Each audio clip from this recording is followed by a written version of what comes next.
Welcome to the shifter, everybody. Matt, you want to run through the sponsors real quick to get that out of the way? Because I mean, we've got one thing to talk about. We're just going to spend, I think, the entire show talking about it because we actually haven't talked about it to each other yet. So, Um, I will start off by saying this show is not sponsored by Austin Dillon's Life in the Fast Lane. Um, it is sponsored by Bree. Go follow her at Bree Casso. She made our logo that may or may not be there. Just gonna be honest. Milan, go watch Milan's show. Yada yada yada. You get that every week. Go Grateful Studios. Go buy clothes from Terrell, and then go watch Ant and Ken's YouTube. And don't watch the Austin Dillon's Life in the Fast Lane. Go. all right. So, I'll just kind of set the scene. No, I won't set the scene. I'll just say blatantly what happened, and I'm going to talk about it. On the last lap in the final corner of the race last night, Austin Dillon jumped Joey Logano and then also right hooked Denny Hamlin to steal the win. Uh, I also I didn't realize this was the case. I didn't know that NASCAR had gotten rid of the above 30th in points rule. So 32nd in points is now locked in the playoffs because of one of the how are we feeling about the parental advisory sticker on this episode? Because there was a phrase the drivers used a lot that I feel like we almost have to. We will. I will point this out for all you Austin Dillon fans out there. He is now above 30th in points. He is up to 26. What a solid season. Must say. Very playoff worthy for Austin Dillon. His first top five in over 50 races. Yep. And look, we'll go ahead and address the elephant in the room. Did Austin Dillon have a winning car? Yeah, like he was a factor in the race. He was Um, going to win the race before Ricky Stenhouse Jr. lost all brain cells with 2 laps to go. because look, here's the thing. If Austin Dillon just ends up winning this thing clean, like don't get me wrong, I'm still upset about the format. He does not deserve to be anywhere close to the playoffs, which he's not the only driver in the playoffs that's true about, but he's the most recent one that is the case. But he would have won the race fair and square. Which let's be real, Austin Dillon has only done that a couple times out of the now five that he has won. Hey, he's 3 for 5. He's doing his best. And the other one Three was for fuel five is a mileage. stretch. That was And the other one's like because NASCAR made a terrible call. And the other one's because he wrecked Eric Almirola. And the other one's because you can't pass at Texas in the Gen 6. Oh, maybe he's 0 for 5. mm. So I don't even know where to start with this thing because there's so many points of like discourse that I've seen. I'll attack this one first. I know, for instance, Dale Tanhart, he's getting a lot of trash because he is claiming that Austin Dillon didn't intentionally wreck Denny Hamlin. I understand what he's saying. Austin Dillon wrecked Denny Hamlin. Like it's even clear by the onboard that he's using. It has nothing to do with what his spotter said. Austin Dillon comes down the racetrack and hooks Denny Hamlin. That I was seems indisputable. I think the spotter audio is getting a lot of airplay. No, Austin Dillon went to that corner knowing he was going to wreck Joey Logano, and then when he saw the Hamlin, he just turned down. It didn't matter what the spotter said, but like that just adds a whole different layer to it. That kind of like when we heard the Clint Boyer audio, we all knew he wrecked on purpose, but the whole your arm itches thing, which also coincidentally happened at Richmond. Yep. And I will say, I'm glad the spotter thing happened because I think that's our one hope of NASCAR potentially doing the right thing. Also, by the way, just because I keep seeing it in the camera, I have a mark on my chin because I picked up my face because I got anxious.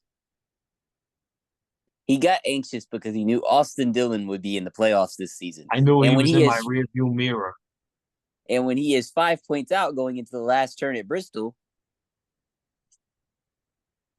Okay, so, I think we've got that out of the way. Like, I understand sort of taking this alternative stance because, like, I understand what he's saying. I understand what he's interpreting from the video footage. Austin Dillon, he wrecked Denny as well. And the truth is, even if he only wrecked Joey, it was still I'll go ahead and say it. It was a chicken shit move. I mean, he, like, he got beat off the restart.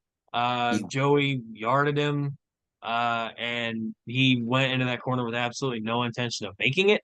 I know I've seen this other, and I'm just gonna be blunt. I've seen this other dumb stance that people are taking, be like, well, he actually took out two of the biggest villains in the sport, and Joey Logano and Denny Hamlin have done that to other people. I don't care. I don't care who it is. It sucks.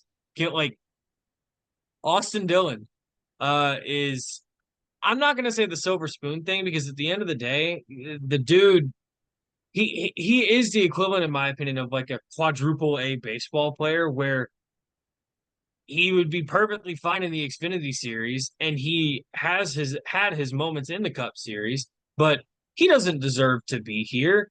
Like Austin Hill is more deserving of his ride than he is. Let's be real. And yeah, look, 5 Cup Series wins, awesome. But as we talked about the fashion those wins have come in, I don't know that there's anybody who has accomplished more in the Cup Series with less talent and being less deserving. Oh, I was prepared for this one. Would you like to hear some drivers that Austin Dillon has more wins than? Hmm. Yeah, hit Kenny me. Schrader,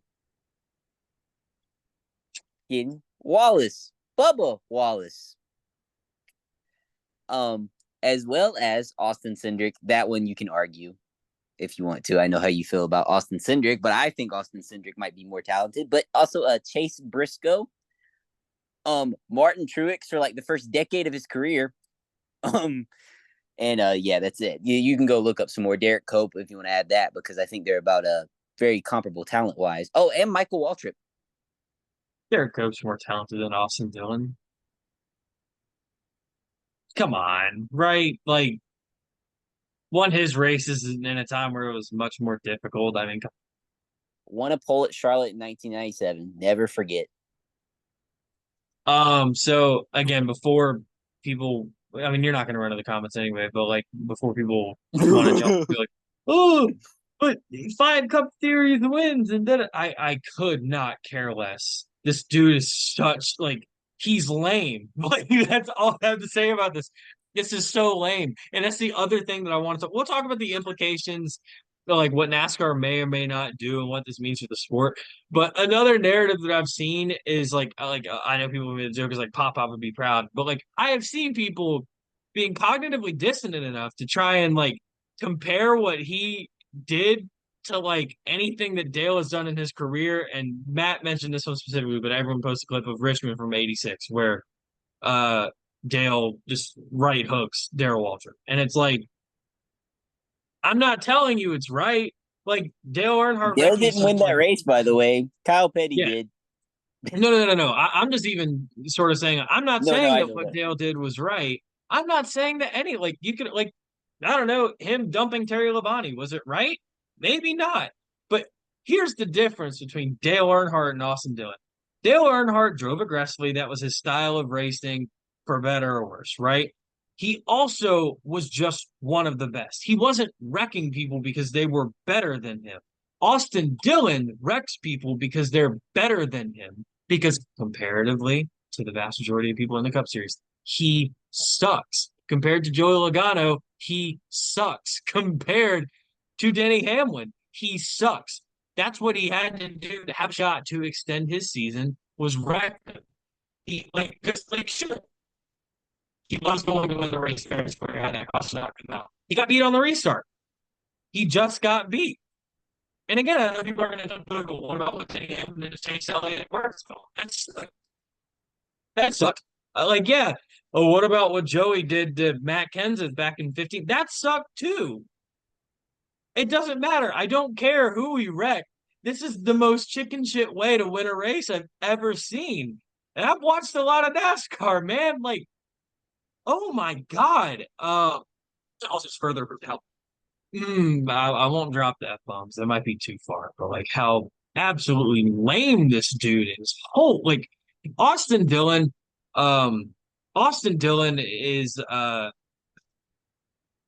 oh my God, he's like the quintessential like kid in school who he like he's rich and he thinks that everyone likes him, but at the end of the day, he's just rich. You know what I mean? And when people hate him, he's like, "Well, you just hate me because I'm rich." And then when people like him, he's like, "Well, they like me for who I am." Idiot. He's an idiot, is what he is, and I hate him. It's So just so frustrating. I would like to point out that you have Viet. I can't say words. You have defended Austin Dillon on this show in 3 episodes. I would like to Yeah, point I this out. have. And it's like, what the holy? Because, like, I mean, you want to, like, reasonably, the thought process is like, well, the dude stuck around in the Cup Series, and I know who his grandfather is, but, Pop he Pop. stuck around. Pop Pop's proud of you. What he said on the radio. I thought it was Pop Pop would be proud. No, Pop Pop was proud of you. No, Pop Pop is That's proud of you. okay. I Yeah, was yeah, about go to, look it up. It's out there. All the audio's out there. But yeah. I would also like to point out here that I am very upset because on this show, speaking of things said on this show, over 3 months ago, predicted that Joey Logano was going to win this race. I said that, and he was going to. And also, it was a good Richmond race. The tire stuff worked. It was a very good race. We would talk about that. Austin Dillon ruins everything. I remember my dog's barking in the background. He's pissed off about this thing too. I mean, We couldn't even hear that, but no, well, he barked right in my ear. Riley, no. Anyway, speaking of no-nos, Austin Dillon. Oh my oh my God. god. Like, whoo. Okay. Look, dump like dumping someone in the corner to win. Like, I'll lay that out there. Would that have kind of sucked? Yes. And like, would I necessarily come on here and defend it? No. Like, it would be chicken shit, right? But then to compound that by you have to drive into the corner so hard that you are Four car way out of links. the groove. What's that? He was 4 car links behind going into the turn, guys. It wasn't the videos everywhere. Yeah. It's made mainstream. But But you have to, as Daryl Walsh would say, boogie that thing down in there so hard that you move like multiple lanes up out of the racing groove. Like Denny Hamlin, like all he had to do was hold his line, and he naturally was just gonna pass him. So you then have to come back down the racetrack and hook him. You suck.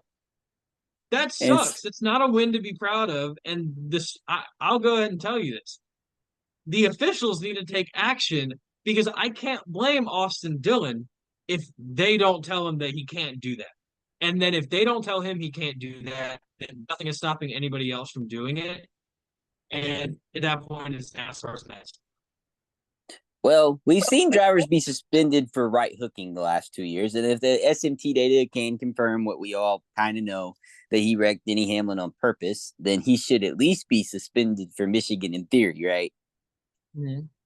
Because our 2 favorite drivers got suspended for a week. I mean, again, it's not like we're speaking from it. Like our drivers have done it, and we have reason to like defend this thing. And like, sure, like you can argue like, oh, well, when Bubba and Chase did it, it was on super speedways. I okay. Does that make it any more or less It right to wasn't do for it on the a short win, track? though. Bubba's No, was it because wasn't for he the was win. very mad, and Chase's was also because he was very mad. They were running like, well, I think Bubba was in the top 5, but Chase was running like 12. Yeah, and Austin Dillon just did it because he sucks. Allegedly. No, but so the real problem here is the system again, the playoff system, because like Will said earlier, a driver he's 26th in points now. I know, but he was 32nd coming into the race, and all NASCAR's marketing is 32nd to the playoffs, which kind of sucks. Him and also Austin Cindric earlier this year. I'm not going to include Daniel Suarez in this because his performance has gotten better, and technically on points he'd be in the playoffs right now. But Austin Cindric and Austin Dillon especially, there is no world in which they should be playoff eligible drivers. None. No. Not in any format. Not even in the wild card chase format would either of them be eligible right now. This isn't even the first time Austin Dillon has been the least deserving person in the playoffs. This is his 6th playoff appearance. And Which is probably insane. four of those times he has been the least deserving. 2016 he had a good run. Yes, he did. In the playoff. But and also if he wins this race cleanly and there's not the playoff thing to go along with it, we look at this kind of like a David Reagan win, right? It's feel good. And I think somebody said this. I saw it on the Instagram comments. It kind of kills feel good wins because like it's impossible to feel good about Austin Cindric and Austin Dillon winning, or even Michael McDowell a couple of years ago. Not last year, Michael McDowell, the year before when he Yeah. won the 500. When you just knew that they were going to go in and not do anything in the playoffs and just waste a spot. And now the real problem here is we'll get to the cut line a little bit more later because I know you want to keep talking about this, but you have Ty Gibbs, Bubba Wallace, Chris Buescher, Ross Chastain, all guys that can contend for a championship this year. Maybe outside shots for sure, but they Yeah. definitely could. And two of the four of them are going to miss the playoffs now. I kind of compare like you talk about like the damage the playoff system has done to feel good wins. Um, I kind of feel the same way. Like we're gonna have the same thing in the college football playoff because with the auto bids, there's a G5 team is gonna make the playoffs, and on one hand, you want to sit there and say like, "Oh, that's cool." Uh, shoot, Tulane.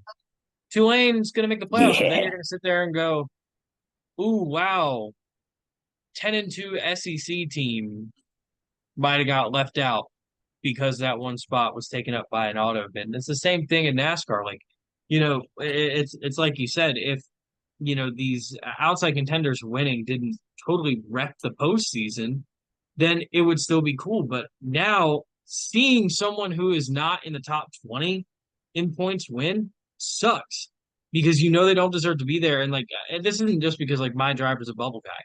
I feel like this sucks if you're just an average viewer because if you're gonna have this expanded format where there's a ton of people in the race at the end of the year, wouldn't you rather at least it be the 16 guys that have the best chance of winning the thing so it's competitive?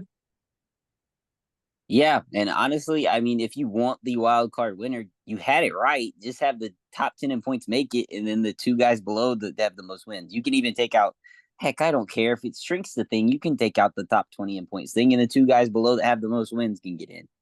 Because Yeah, I'm going to be honest with you, the guy 26 in points isn't going to have the most wins out of those two that are below. no, But like, this is probably the most egregious example because at least last year when Ricky Stenhouse made the playoffs, he was top 15 in points the entire year. I know a yeah, lot of people, oh, well, Ricky Stenhouse won last year. Nobody complained. Yeah, because Ricky Stenhouse had speed last year. No, he's not had it speed was this year. fine. And again, even when Michael McDowell, you're like, oh, there's an outside shot. He can make the second round. Unless Austin Dillon wins Atlanta, he's not making the second round. And again, another problem with this playoff format is it does not reflect the rest of the year, right? It sucked in 2018. Part of the reason why we look at 2018 so badly, yeah, the racing product was not great, but the champion did not reflect what we had watched all year, which was three people dominate the sport, right? So this is a microcosm of that because Austin Dillon's not going to make it past the first round, but he is one of the championship contenders after a season where his team specifically has been the butt of every joke. Richard Childress Racing has been awful the vast majority of the year. Austin Dillon has been the worst of the two cars there. Definitely the worst of the two drivers. Austin Dillon is probably going to make the playoffs, and Kyle Busch is probably not. One of Coming them into has shown this speed. race, just taking Kyle Busch out of it, there was only two drivers that started all the races that were lower in points than Austin Dillon, and that it was Zane Smith and Harrison Burton. And just for context, Harrison Burton is out of his ride next year, and Zane Smith, I mean, he's young, like And he's he's technically out of his ride next year. Technically, he will have a ride in the Cup Series, but it'll be a different one. so. Yeah, this sucks. Now sort of moving to the officiating side of this thing. So the precedent here is interesting because and you see people now like even going it was Richmond in '05 when Robbie Gordon got parked Yeah. for 5 laps. But and I will say I don't remember the race off the top. I don't remember exactly what Robbie did, but it was for aggressive driving, right? And people forget, like you bring up the Dale Earnhardt example. He got parked multiple times. Not parked, but he got penalized multiple times for reckless One, driving. one time he came back and won. He had a 3 lap penalty and a Coke 600 and came back and won. And he didn't wreck anybody to do it, guys. He just drove through the field. I I don't know that he did he win that He race? won. Yeah, he won the race. That's like one of the big. Are If we you thinking watch of the the same documentary, one? Because a similar thing happened to him in like '95. no, it's like it's early '90s that he won the race. Okay, I think I'm just getting no, never mind. I'm getting mixed up with the All Star race that Michael Waltrip won. That wasn't that had nothing to do with him getting parked. That was just the I had the vision of the car in my head. Um, but so there's that. But I mean, also like again, even regarding times where he came back and won it, like he got penalized multiple times. And I know like there was a controversy. Ironically, it was in '95 where the deal with Kyle Petty, where he felt like he should have been parked and wasn't, all that stuff. But the point is, there's always been consequences for stuff like this. The biggest one being, I think it was '91 at Sonoma, when Oh, Ricky Rudd dumped Davey Allison. And I will say, I don't know that I necessarily agree with NASCAR's decision here because, yeah, Ricky Rudd jacked up Davey Allison in the last corner at Sonoma, went on to win the race, but they then handed the win to Davey Allison. Um, and I get it. And I don't think that's the precedent that NASCAR's operated under since. But just gonna boldly say it. I don't think Austin Dillon should stand as the winner of this race. I if now again, this is where I talk about the spotter audio. Um, that is what might determine because had he not said anything, even if the SMT data maybe suggested that he came down and hooked Denny, he'd have plausible deniability, and it'd be fine. He doesn't have plausible deniability. He was at least ordered to wreck Denny Hamlin, whether or not he did it intentionally. He did do it intentionally, but whether or not he did, he was ordered to. Like there is significant evidence that the three team set out to manipulate the end of the race by intentionally wrecking one or more drivers. You can't. I'm sorry, you can't win the race that way because if you let this win stand, you set a horrible precedent. Like I'm sorry, like if and I know this was obviously it didn't affect the result of the race that happened, but if we get rid of a Chastain's wall ride maneuver and we outlaw that, and then we say that the reason we do that is because the press we don't want everybody doing it. Well, you can't unfortunately just do that. Like, because what is NASCAR going to do? Come out and say like, oh yeah, well, don't do it again because the truth is they've probably already done that too many times. Like Austin Dillon, like I said, and I don't know, like I don't know that NASCAR had it. Like, what was the SMT data like in 2018? uh, I don't, it wasn't like a big deal quite yet. Yeah, but point is, like, I In mean, 70, yeah, no, 18. 18 was the first year. No. Oh, so I thought you were saying 17 was the year that he won the 500. No, 18 was. Yeah, Anyway, yeah, yeah. So, but I mean, he pretty clearly hooked Eric Almirola to win, but he had plausible deniability. He doesn't have plausible deniability with this thing. So NASCAR has to act, in my opinion. And look, this could have been anybody. It just so happens that it's also like the least likable driver in the field that did this. And that's crazy given the fact that the two people he wrecked were Denny Hamlin and Joey Logano. and Corey LaJoy was in this race. Yeah, I mean, there's just been enough that's happened that we really kind of Oh, everyone forgot hates about. Corey.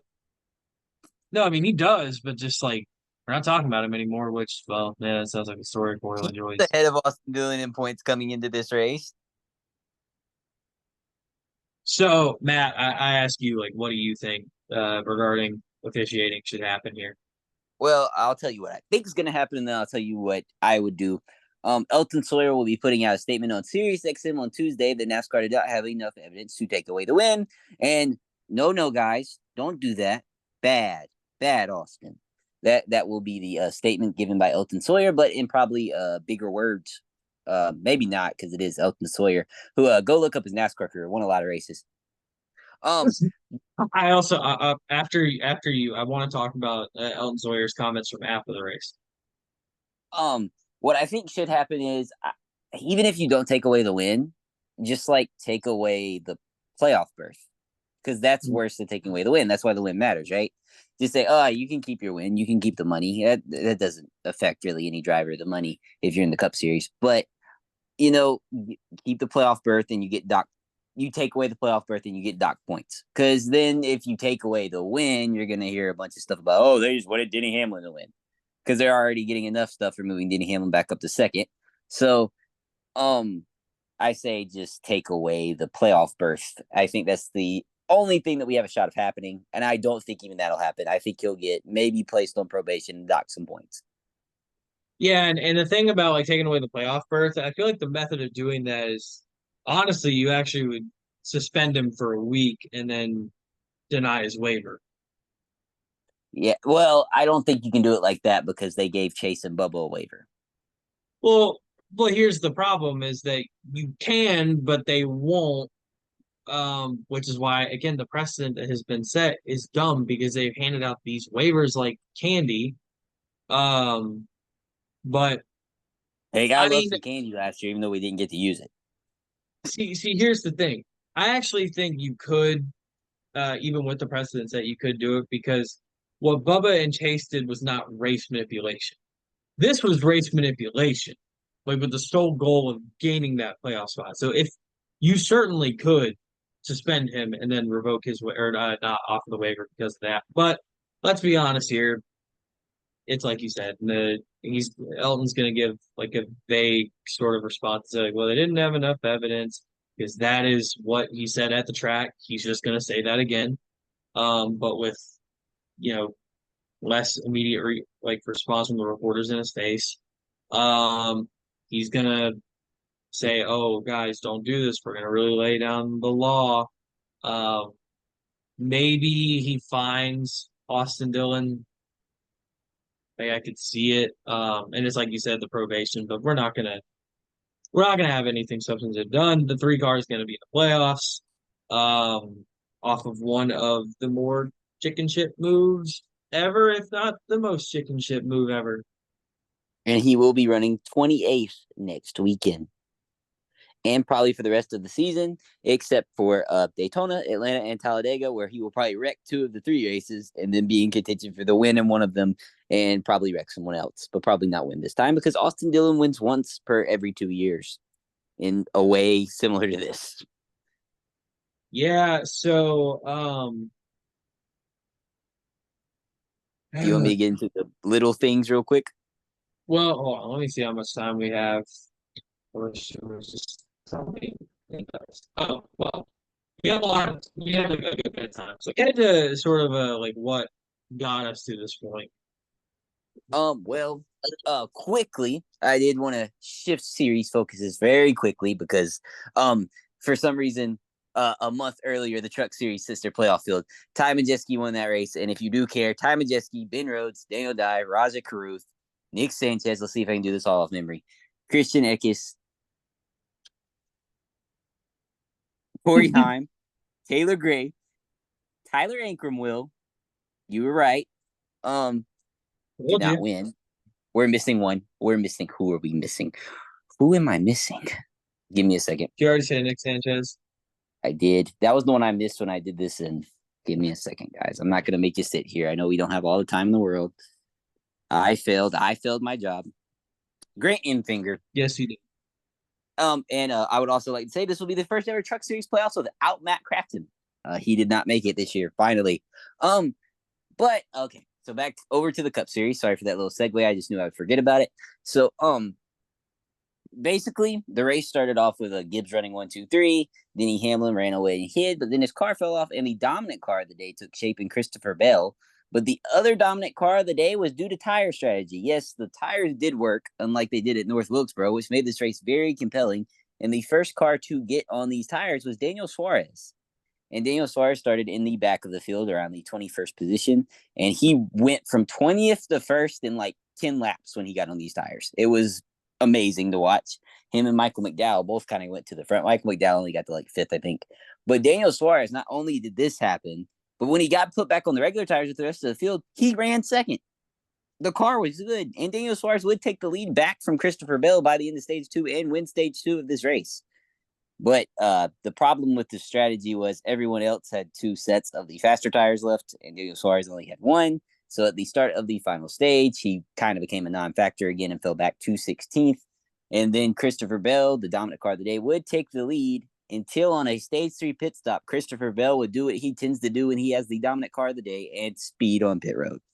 And then that's when the three players of Denny Hamlin, Joey Logano, and then I texted Will, oh no, Austin Dillon is coming.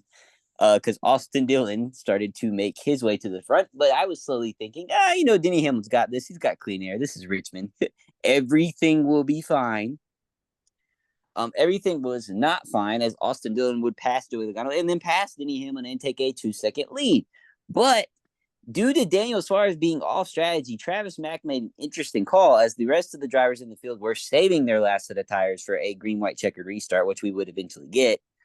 Daniel Suarez went ahead and used his last set of tires, and he came back from 16th all the way up to 6th, and he was running laps a second faster than Austin Dillon, and it was looking like Daniel Suarez might be able to steal one, but then with about 10 to go, the tires fell off when he was about 5 seconds behind, and he kind of settled in 6th, so the call by Travis Mack would not pay off. And then it looked like Austin Dillon was going to get this win in the right way until Ricky Stenhouse Jr. lost all brain cells. I don't know what happened.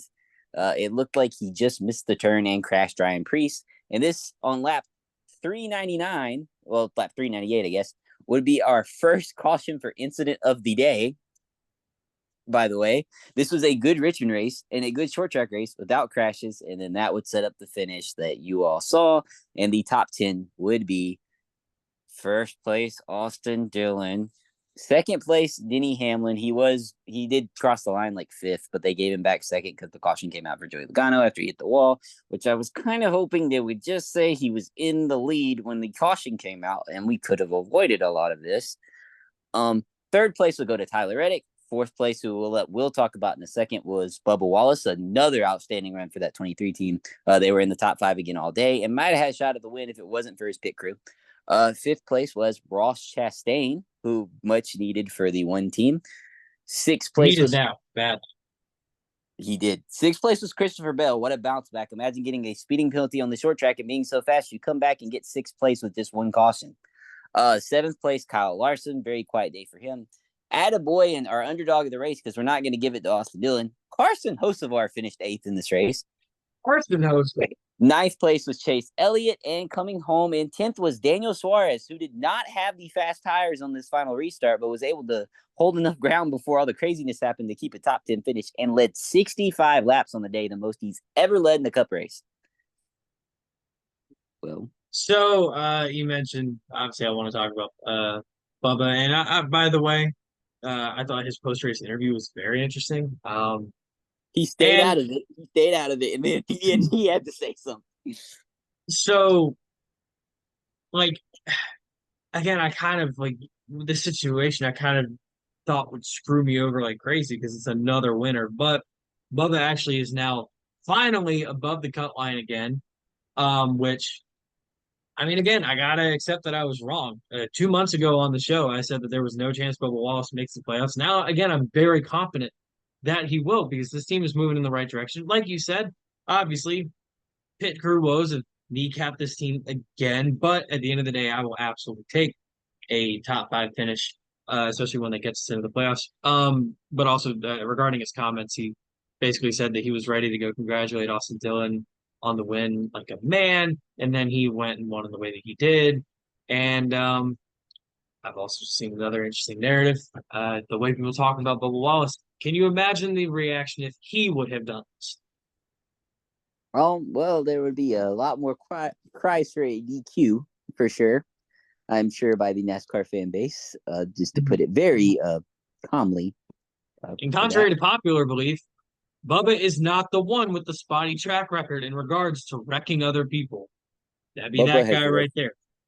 Bubba has wrecked like one person on purpose, I think, in his career, and he got suspended for it. So, but this is this is the time to sort of relitigate that whole thing.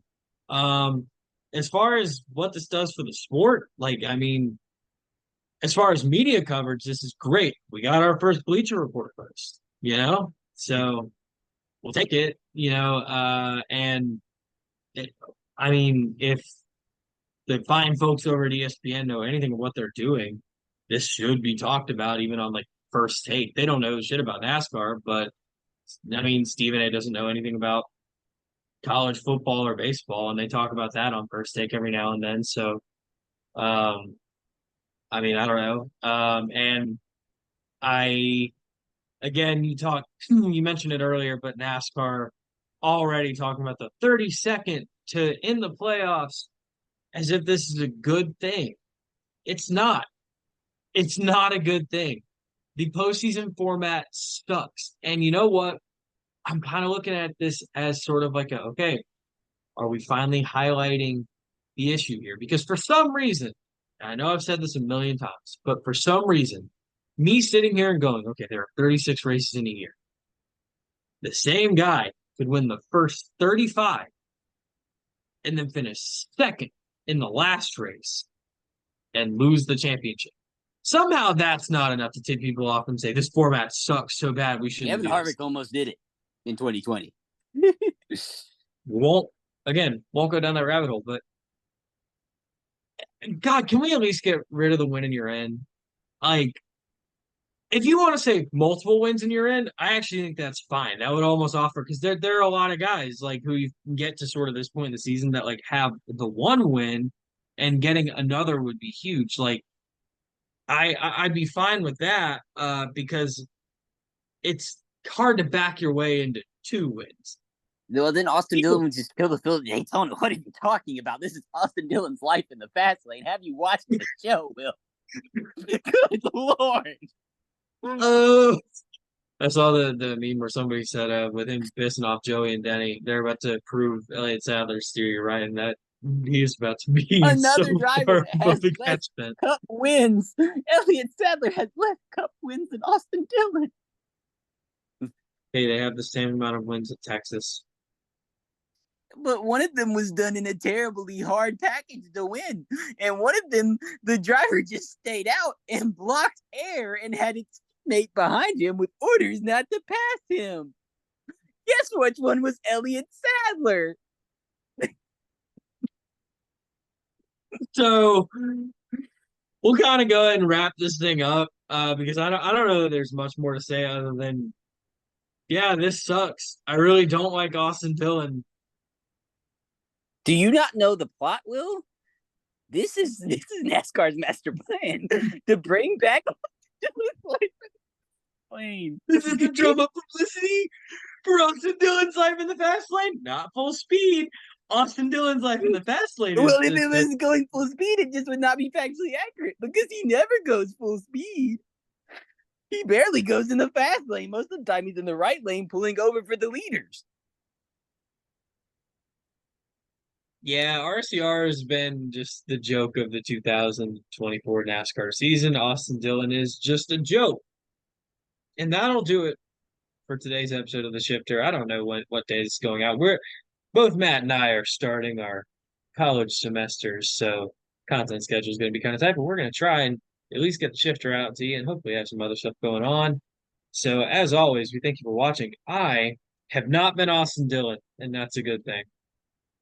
And I will not be tuning in to reruns of Austin Dillon's Life in the Fast Lane, which will be airing at 3 a.m. on USA 2. Now, what you may be asking is,